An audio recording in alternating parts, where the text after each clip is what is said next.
I wanted to do a video about my experience on the GAPS diet for 5 months because that was really helpful for me watching videos here.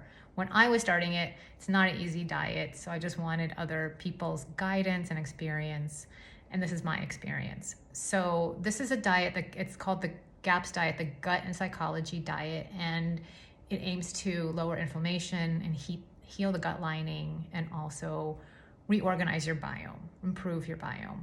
And that's going to heal the gut and the brain because they're connected. So I'm a digestive health coach. I didn't have digestive issues, but I decided to do it for professional curiosity so I could do it personally and help other people if they chose that diet.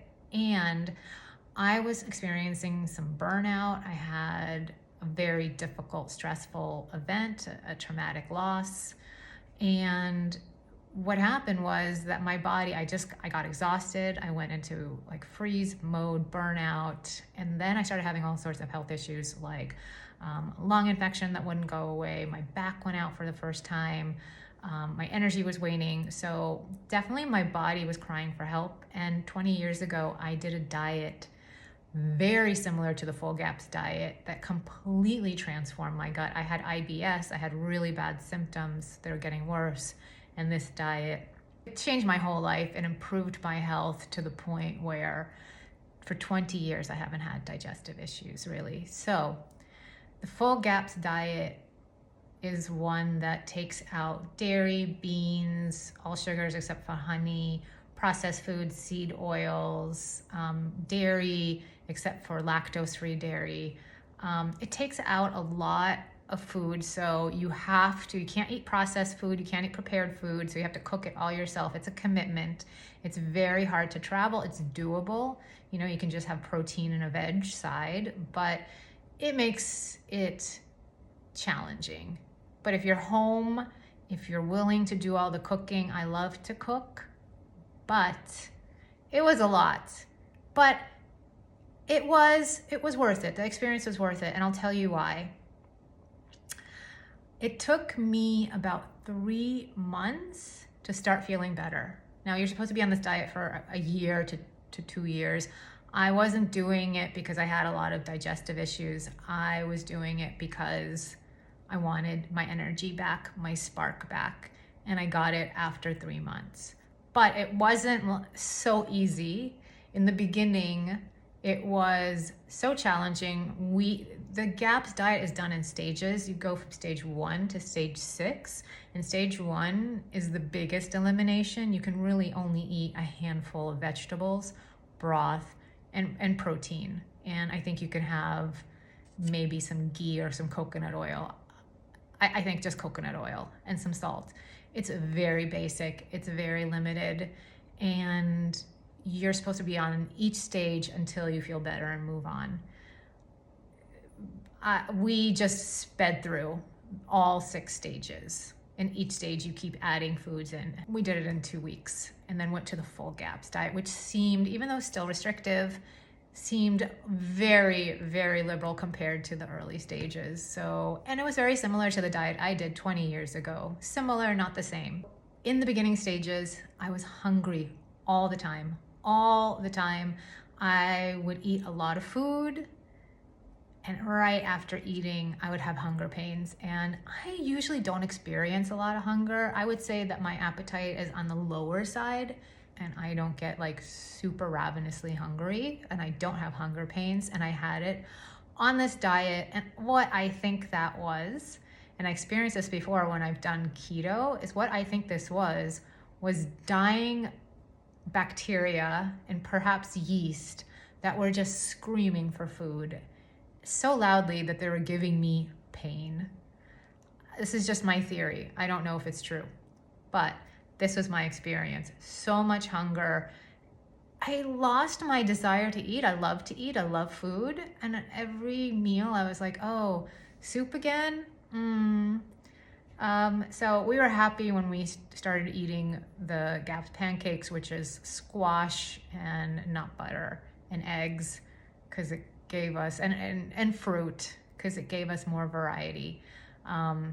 So once we were on the full GAPS diet, Yeah, it wasn't like an improvement right away. It was like a roller coaster, better, worse. My sleep got worse, it got better. I had fatigue and die-off symptoms and all, the whole deal. When you're changing your biome, you're doing a big reconstruction there. The first month or two was really challenging.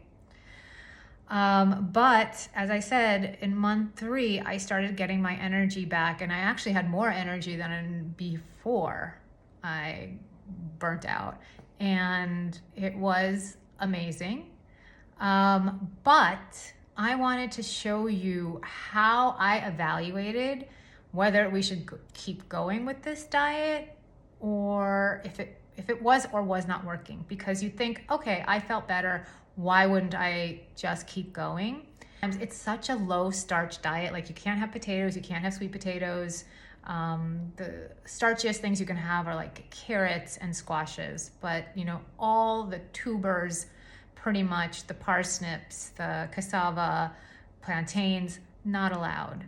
So low starch, and my husband's an athlete, and I don't think that worked for him. And I'm not an athlete, but I'm active, I ride my bike, I work out, and I think it just wasn't enough energy. And so I did some testing, and through the data, I figured out that perhaps this diet was a bit depleting for me. And the reason I was feeling so good is because my adrenals were going into stress mode, because I wasn't eating enough starches. I wasn't giving it enough energy. So not enough glucose, not enough carbs. I mean, vegetables are carbs, but not enough like energy, simple carbs. I took a thyroid test, and that was really mixed results. There are a lot of things that improved. For example, I had slight thyroid antibodies, nothing to be concerned about, nothing like autoimmune disease, but they were there. And I didn't like that, and they were eliminated, they were gone. So that inflammation, gone. My TSH has been all over the place my whole life, but last readings, it was a little bit higher, wasn't eating that well. With this diet, 3 months into this diet, my TSH much improved, but my free T3, which is the most important one because that's the one that converts to the active hormone, and that's really determines how you feel, that one got lower. And because that needs carbohydrates, like starchy, simple carbohydrates and energy to convert. This tells me that my body was depleted. It did not have what it needed to make energy for my thyroid, even though other things improved. Then I took the GI map. It's a stool test. It looks at your biome. A lot of improvements there. And I took that test only 1 month after I started the diet. And it's so interesting because the biome really can change so quickly. So it really responded to the first 2 weeks, which were really strict, and the next 2 weeks, which were less strict, but still really anti-inflammatory. I also took a hair tissue mineral analysis test that looked at my minerals, and your minerals tell you how stressed your body is. And my body was really stressed. After about 4 or 5 months on this diet, it was really depleted of the major minerals. It was just burning. It didn't either get enough or was burning through them. And the thing is that you can't have processed foods on this diet, which is a good thing, right? But processed foods have a lot of sodium. So my body was not getting enough sodium. And even though I would salt everything, it was just not getting enough sodium. It wasn't getting enough sodium. It wasn't getting enough potassium. Potatoes are a good source of potassium. Wasn't eating them. Low calcium, low magnesium. Everything was just so out of whack. And I also was getting these cramps when I wake up in the morning, and Charlie horses, and like pounding in my heart at night or when I would wake up. And again, that is a adrenal symptom that they're just working extra hard. This test told me that this diet is not working for you. It's actually stressing your body, even though it's supporting it at the same time. It could do both. So we decided after 5 months to stop the diet. And I'm really happy I did it because after 5 months, I got into the habit of not cooking with processed foods and really cooking a lot more from scratch and not eating so many grains and not eating so much sugar or sweeteners. So I really learned a lot from the experience, and I still now feel like I'm benefiting from it. And I learned also, even though I love dairy, one of my favorite foods, didn't ever think it bothered me. But then when I started eating it again, I noticed that that is a food that does inflame me. So I need to keep that low if I want to keep my inflammation low. So that was really interesting. It was an elimination diet. I took out inflammatory foods, I put them back in. I got the feedback of what does and doesn't work for my body. And I developed some good habits. And I also was able to use testing to figure out, okay, is this working for my body? Because sometimes your body, it's confusing to understand its signals. But testing, when you combine the symptoms and you combine the data, you can understand. So that was my GAPS experience. Overall, I think it's a good diet. It's not for everybody. It really it can be very stressful psychologically and socially because you just feel like you can't have the things that you want or you need.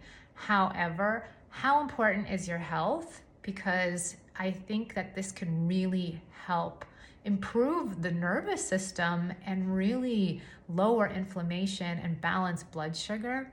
And I think that is so important. Those are the basics for healing. And I found that this diet, even though I was doing a lot of nervous system support, I found that this diet really just helped bring my nervous system into a place of safety so that I could finally get my energy back, feel joy, do the things I love to do. And I learned so much, and I am able to share it now with you, with my clients, and I'm grateful for that.